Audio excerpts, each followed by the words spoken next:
4 ദുസ്വഭാവങ്ങൾ ആരിലുണ്ടോ അവൻ വ്യക്തമായ കപടനാണെന്ന് അള്ളാഹുവിൻ്റെ ദൂതർ പറഞ്ഞു. ഇനി ഒരാളിൽ ഈ 4 ദുസ്വഭാവങ്ങളിൽ ഏതെങ്കിലും ഒന്നാണ് ഉള്ളതെങ്കിൽ കപടതയുടെ അത്രയും ശതമാനം അവനിലുണ്ടായിരിക്കും.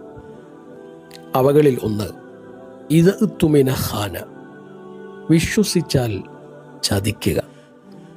ഒരാൾ നമ്മെ വിശ്വസിച്ച് ഒരു രഹസ്യമോ പണമോ മറ്റെന്തെങ്കിലുമോ ഏൽപ്പിച്ചാൽ അതിൽ വഞ്ചന കാണിക്കുക എന്നുള്ളത് കപടതയുടെ ലക്ഷണമാണ്.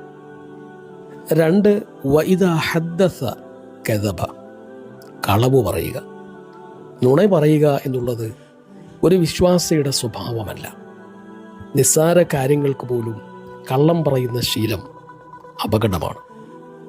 3-ാമത്തെ ദുർഗുണം വഇദ ആഹദ ഗദറ, വാക്കു പറഞ്ഞാൽ പാലിക്കാതിരിക്കുക.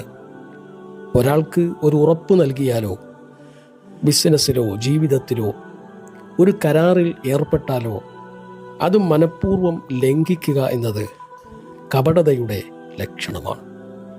4-ാമത്തേത് വൈദ ഖാസമ ഫജറ, ആരുമായെങ്കിലും എന്തെങ്കിലും തർക്കങ്ങളോ പിണക്കങ്ങളോ ഉണ്ടായാൽ ന്യായത്തിൻ്റെ വഴിവിട്ട് അവരെ ചീത്ത പറയുകയോ അനാവശ്യമായി ആക്ഷേപിക്കുകയോ തെറി പറയുകയോ ചെയ്യുക. ചുരുക്കത്തിൽ ഈ 4 സ്വഭാവങ്ങളും ഒരാളിൽ ഒത്തുചേർന്നാൽ അവൻ പൂർണ്ണമായും കപടനാകുന്നു എന്ന് മുഹമ്മദ് മുസ്തഫ സ്വല്ലല്ലാഹു അലൈഹി വസല്ലം പറയുന്നു.